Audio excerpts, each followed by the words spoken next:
कहानी सिर्फ चकिया की डायन। एपिसोड 38। अभिमन्यु और प्रीति चकिया गांव लौट आए थे और आयुषी अभिमन्यु को अपनी बहन के साथ देख गुस्से से जल भुन गई थी। इधर दीनदयाल परेशान था कि जब अभिमन्यु की माँ सरला देवी को प्रीति के बारे में पता चलेगा तो जाने कौन सा कहर टूटेगा।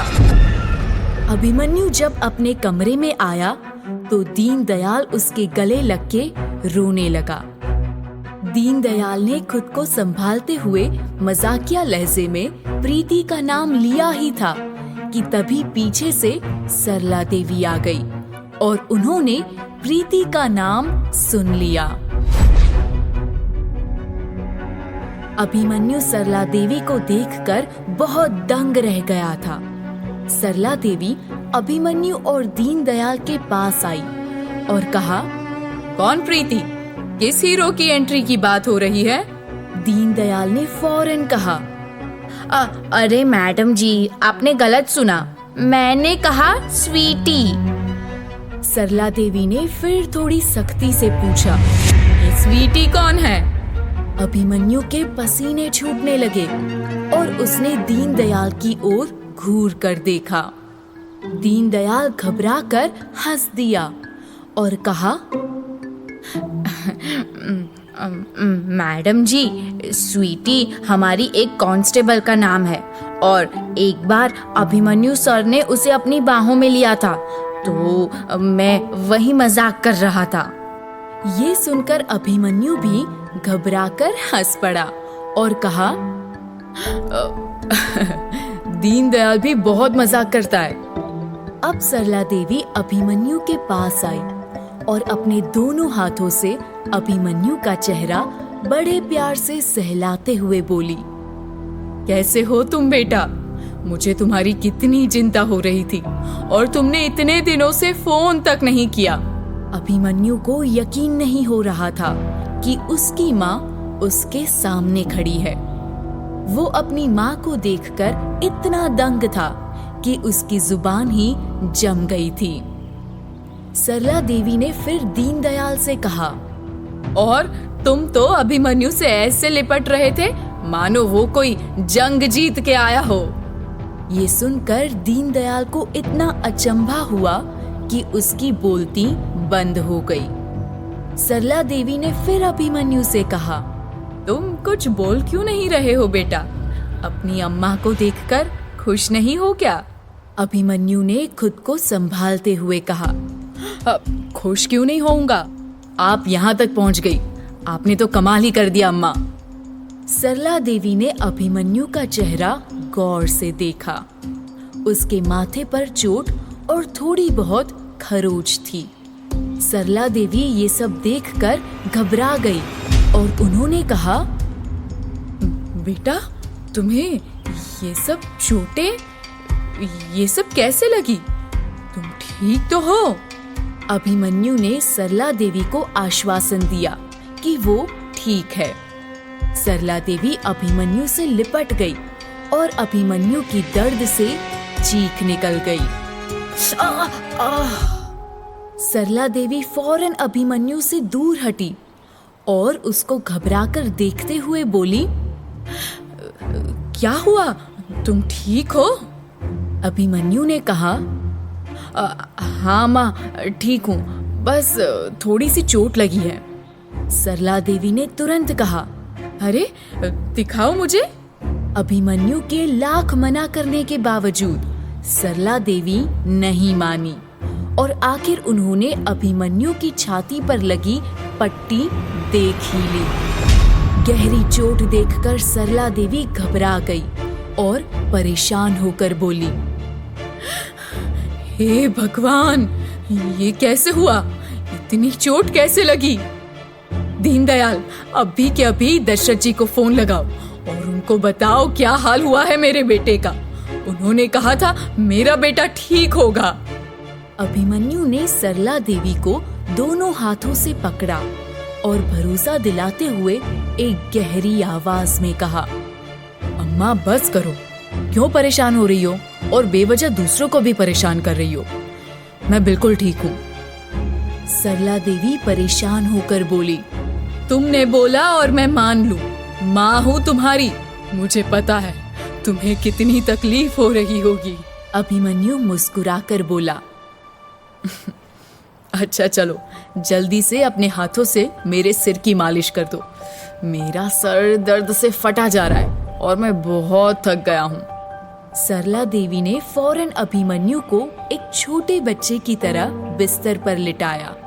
उसका सिर अपनी गोद में रखकर हल्के हाथों से उसके सिर की मालिश करने लगी। अभिमन्यु आंखें बंद किए चैन से लेटा हुआ था। दीनदयाल ये सब देखकर इमोशनल हो रहा था। उसे अपनी माँ की याद आ रही थी। अभिमन्यु ने पूछा, अम्मा बताओ क्या लाई हो मेरे लिए? सरला देवी ने दीनदयाल को काम पर लगाया और उससे बैग खुलवाकर अभिमन्यु को सारी उसकी मनपसंद चीजें दिखाई जो उन्होंने घर पर बनाई थी, खास अभिमन्यु के लिए। दीनदयाल बैग से एक एक करके हर चीज निकाल रहा था और खुश हो रहा था। घर के बने बेसन के लड्डू, ठेकुआ, लाई, तिलकुट और कई सारी चीजें देखकर उसकी जीभ लपलपाने लगी और उसके मुंह में पानी आ गया। सरला देवी ने एक बेसन का लड्डू अभिमन्यु को प्यार से खिलाते हुए कहा, जब से तुम घर से गए हो मैंने भी ये लड्डू खाने छोड़ दिए। तुम्हारे बिना कुछ भी खाने पीने का मन ही नहीं करता। इतने महीने हो गए मैंने पराठा तक को हाथ नहीं लगाया। दीनदयाल ये सुनकर चौंका और फौरन सरला देवी को देखकर कहा, मैडम जी पराठे आज सुबह ही तो खाए थे। सरला देवी ने उसको देखा और आंखें मटकाई। अभिमन्यु ने मुस्कुराकर कहा, ओहो अम्मा, आप भी ना एकदम नौटंकी हो। दीनदयाल अभिमन्यु और सरला देवी की प्यारी सी नोक-झोंक देखकर इमोशनल हो गया था। उसके मुंह से निकल पड़ा, मेरी माँ भी ऐसे ही मुझे प्यार करती है। सौर जी, एक दिन की छुट्टी मिल जाए तो मैं भी अपनी माँ से मिल आऊं। सरला देवी ये सुनकर चौंक गई और उन्होंने फौरन दीनदयाल की तरफ ऐसे देखा जैसे कोई भूत देखा हो। अभिमन्यु ने कहा, हाँ क्यों नहीं, मैं अभी DI दशरथ जी से इस बारे में बात करके तुम्हारी 1-2 दिन की छुट्टी मंजूर करवाता हूँ। दीनदयाल ये सुनकर खुश हो गया। सरला देवी ने हैरत से अभिमन्यु को देखा और कहा, अभिमन्यु ये तुम क्या कह रहे हो? क्या तुम जानते नहीं? अभिमन्यु को कुछ समझ में नहीं आया और वो बोला, क्या नहीं जानता अम्मा? सरला देवी ने दीनदयाल की ओर नजर घुमाई और कहा, दीनदयाल एक बढ़िया सी चाय बना दो। दीनदयाल उठा और किचन में चला गया। जैसे ही दीनदयाल वहां से निकला, सरला देवी ने अभिमन्यु के पास आकर धीरे से कहा, दीनदयाल की माँ का देहांत हो चुका है। अभिमन्यु ये सुनकर चौंक गया और बोला, ये कैसे हो सकता है? 2 दिन पहले तो वो बिल्कुल ठीक थी। सरला देवी ने कहा, पर दशरथ जी तो कह रहे थे कि 1 हफ्ते पहले ही उनका देहांत हुआ। अब सरला देवी ने अभिमन्यु को पुलिस चौकी में बीती सारी घटना के बारे में बताया और ये भी कहा कि TI दशरथ ने ही उनको दीनदयाल की माँ के बारे में बताया था। अभिमन्यु समझ गया कि मुजफ्फरपुर में उसके साथ हुई घटना को छुपाने के लिए TI दशरथ ने दीनदयाल की माँ के देहांत की झूठी कहानी बनाई थी।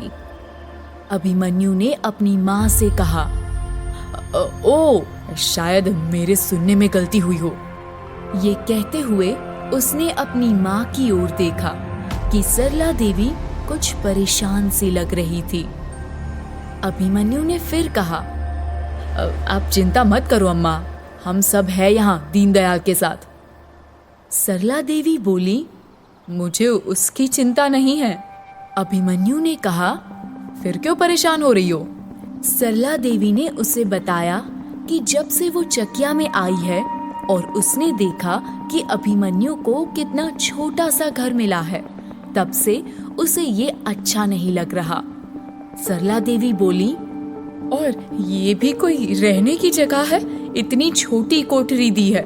अब तुम सब मुझ पर छोड़ दो, मैं बात करूंगी उन 2 लड़कियों से। अभिमन्यु चौंक गया और पूछा, किन लड़कियों से?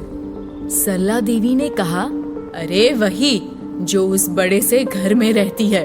अभिमन्यु घबरा कर बोला, आपको किसने बताया?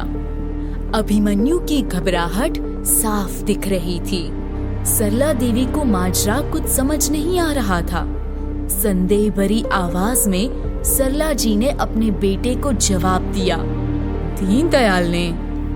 ये सुनकर अभिमन्यु और ज्यादा घबरा गया। सरला देवी ये सब नोटिस करते हुए बोली, उनका नाम सुनकर तुम क्यों घबरा रहे हो? कुछ किया है उन्होंने तुम्हारे साथ? अभिमन्यु के पसीने छूटने लगे और उसने कहा, नहीं अम्मा, ऐसी कोई बात नहीं है। क्या बुरा है ये मकान? कौन सा हमें हमेशा के लिए यहाँ रहना है? आप प्लीज कुछ मत कीजिए, जैसा है चलने दीजिए। सरला देवी ने कहा, यही प्रॉब्लम है तुम्हारी। इतना बड़ा इंस्पेक्टर इस कोठरी में रहे, मैं ऐसा हरगिज नहीं होने दूंगी। और कौन सा मुफ्त में रहेंगे हम वहाँ? किराया देंगे। वो इतने बड़े घर में एक हिस्सा नहीं दे सकती है। अभिमन्यु ने फिलहाल सरला देवी को प्रीति के घर जाने से रोक लिया, ये कहकर कि वो खुद दशरथ जी से बात करके वहाँ इंतजाम करवा लेगा। सरला देवी को तसल्ली मिली और उन्होंने वहीं वो बात खत्म कर दी। अभिमन्यु ने फिर सरला देवी का मन भटकाया और कहा, अम्मा आज कुछ स्पेशल बनाइए, इतने महीनों से आपके हाथों का खाना नहीं खाया। सरला देवी ने खुश होकर बड़े प्यार से अभिमन्यु के सिर पर हाथ फेरा और कहा, आज तुम्हारे लिए सत्तू के पराठे और चटपटी आलू भुजिया बनाऊंगी। अभिमन्यु खुश हो गया और सरला देवी ने दीनदयाल को किचन से बाहर निकलने को कहा। दीनदयाल चाय लेकर बाहर आया और सरला देवी ने उससे कहा कि आज खाना वो बनाएगी। दीनदयाल चाय लेकर अभिमन्यु के पास आया। अभिमन्यु गंभीर था। दीनदयाल ने पूछा, क्या हुआ सर जी, आप परेशान लग रहे हैं? अभिमन्यु ने उससे पूछा, तुमने कुछ बताया तो नहीं अम्मा को प्रीति के बारे में? उनको भनक तक नहीं लगनी चाहिए कि प्रीति यहाँ रहती है, नहीं तो अनर्थ हो जाएगा। दीनदयाल ने कहा, जब आप हीरो की तरह प्रीति जी को अपनी बाहों में लेकर आ रहे थे, तब आपकी अम्मा छत पर ही टहल रही थी। शुक्र मनाओ उन्होंने देखा नहीं, सिर्फ मैंने आपकी दबंग स्टाइल एंट्री देखी, वरना आपको शाहरुख खान से तुषार कपूर बनने में देर नहीं लगती। दीनदयाल ये सोचकर हंस पड़ा। अभिमन्यु को बहुत गुस्सा आया और उसने गुस्से भरे लहजे में कहा, जितने मजे लेने हैं ले लो, अब ये तुम्हारी जिम्मेदारी है कि तुम मेरी अम्मा को प्रीति से दूर कैसे रखोगे। ये सुन दीनदयाल चुप हो गया। अभिमन्यु ने फिर पूछा, मोपेड का पता लगा किसकी थी? दीनदयाल ने कहा, सरपंच के बेटे कुलदीप की। अभिमन्यु को इस बात की बिल्कुल हैरानी नहीं हुई। उसने दीनदयाल से कहा, शक तो मुझे सरपंच पर बहुत पहले से ही था। अब यकीन होने लगा है कि सरपंच नहीं चाहता कि मैं यहाँ चकिया में रहूं। दीनदयाल ने हैरत से पूछा, लेकिन आपको ऐसा क्यों लग रहा है? अभिमन्यु ने कहा, दीनदयाल, डायन का आतंक तो है ही इस गांव में, लेकिन उसके साथ सरपंच के भी कुछ ऐसे राज है जो वो नहीं चाहता कि मैं उसकी तह तक पहुंचूं। और क्या वजह होगी उसकी मुझे रास्ते से हटाने की? दीनदयाल ये सुनकर चौंक गया और कहा, आपका मतलब मुजफ्फरपुर में हमला? अभिमन्यु ने कहा, हो सकता है। क्या अभिमन्यु का सोचना ठीक था? क्या वाकई में सरपंच कुछ गहरे राज छुपाना चाहते थे? ऐसा क्या था जो सरपंच नहीं चाहते थे कि अभिमन्यु जाने? क्या होने वाला है कहानी का अगला पड़ाव? जानने के लिए सुनिए अगला एपिसोड।